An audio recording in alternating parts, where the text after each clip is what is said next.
All right, guys. I'd like to discuss now how to reclaim the knee in backside 50-50 when you lose it. Now, you can use this in interesting ways. You could use this as a reclaim if it's lost, or you can use the initial lost knee as a jumping off point to actually get yourself into the final finish, which we saw exemplified really, really well by Lachlan Giles at this past year's ADCC. Here we are in 50-50, and ordinarily, if we're seated for a second, the knee, Adam's knee, is well within my lock inside. So when I say reclaim the knee, I mean the knee is maintained inside the lock, well, as opposed to outside my lock right now. And why does that matter? Honestly, it doesn't. What does matter is whether or not his knee can move. So I got one for you. Don't move at all, please. Tap. Yeah. Okay. Don't move at all. Tap. Funny how that works, right? Anytime the other person doesn't or can't move, your stuff will work. Now, please move if you like. I'm like, damn it. What if you turn that way? Like up? Okay, what if you flip over? Like, damn it. Okay. So the problem isn't that it doesn't work when their knee's out. Heel hooks work. Anything works. You don't need like arm lock because you can borrow your arm for a second. If I take Adam's arm and I kick the shit out of it in the back of the elbow, how is that not an arm bar?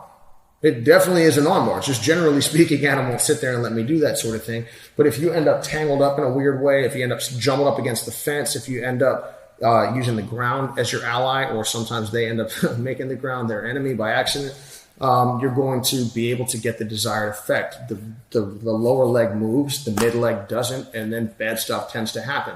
However, you're able to artificially create some of that by maintaining control of the knee inside the lock. Backside 50-50 is going to be pretty easy to understand in this regard. So here we are. Adam hops over that way, and we ended up in backside 50-50. If you'll notice, can I borrow this foot for a second? His knee is encompassed inside of my lock. It's on the near side as opposed to, if you hop your knee over for a second, the far side of my bottom leg. So when I say I've lost the knee, this is what I mean. If we come back, please. I'm like, all right, we got the knee. My legs are open, right? Yeah. Okay, do me a favor. Defend yourself, please. That's cute. All right, so again, I will lock my legs just because why not? But even if my legs are open, the ground, my right leg is redundant here.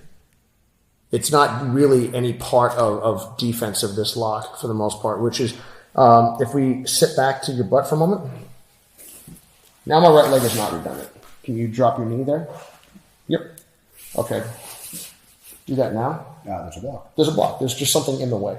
Like, what if I do it like this? The same thing. Yeah, it's the same thing. It doesn't really matter how you're like, if you want to get all like weird and fucking spatsy and shit, you can absolutely do that. If we come back, I'm trying to get compression and isolation and ultimately to stabilize and make sure it doesn't go his back knee. Now, in the event that Adam stuffs my feet and starts to escape his knee, now I feel like I've lost a little bit. And we're going to find ourselves in either a calf slice or just a backside 50-50 without the actual heel hook. What I'd like to do now is simply, I'm going to lift and slide my leg underneath the face. If we come back again, all I need to do is get Adam's knee off his weight off of this knee enough for me to be able to drag this foot back into position. Sometimes you can reach with your hand. Other times you keep track of his heel. If you guys lift for a second. So I've got a hold of his heel. Can you take off, please? That's the fun and ironic part. When he tries to take off, where does his weight come? What happens to the weight on your knee? It comes off my knee. Run for it, Adam. You can make it. I believe in you. Oh, just kidding. So, defenders, don't run. It's not a good idea. It seems like the thing to do. You're like, oh, my knee's free. Kick out. Bad news. So, if we come back again, all I'm going to do is lift with my inside thigh, re-swipe my knee, drag, and hips in. Tap. Doesn't look as cool, doesn't look as scary, actually works. So this time, again, anytime I start to lose his leg, I'm going to grab the heel like I'm controlling a calf slice. If you rotate a little bit, please. Can you take off, please? Yep. Take off now. Maybe he'll slip out. I would have to control that same space with my own hip. If we come back a moment, please. Thank you. Like that already. I'm going to hold the heel for redundancy. I did this in my first fight on Ultimate Fighter against a tough opponent there. And you can see, you can try to pull out, but the cap on the heel is actually obnoxiously strong. for whatever reason. Now again, we're going to switch from the calf slice to backside 50-50, but without the knee. I go lift, slide my knee, recapturing here. All I'm doing is trying to give myself some stability. So this leg doesn't provide extra bite, but it's a block that's in front of his knee. I don't even need to lock my hands, and you can finish. Again, just because you don't need to lock your hands doesn't mean you ought not to. But I want you guys to realize that this is a body position movement, not a locked hand spaz move. That being said, if you lock hands and spaz and they're in vulnerable position, it's still probably going to work. If he leaves again, I'm like, hey, get back here, you. Grab his knee myself, control it if you feel like holding on. What I'd rather do instead in that situation, as we discussed prior, because the second leg is a big source of defense, if you defeat my knee, if you defeat the lock, I'm like, hey, one, if we come back again, because as long as I keep these two things apart, he's really not going to be able to protect himself very well. If at any point in time he starts to bail or take off or spin, can't go that way.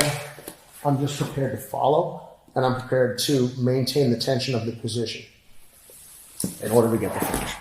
So if you can start to reclaim the knee and you can make sure that you're under total control yourself, that's fantastic. But again, keep in mind, there are other factors in play. They can be the wall, they can be the ground, they can be the other person deciding to just not move in his own self-interest, which isn't something that I'd recommend relying on, but happens quite a bit.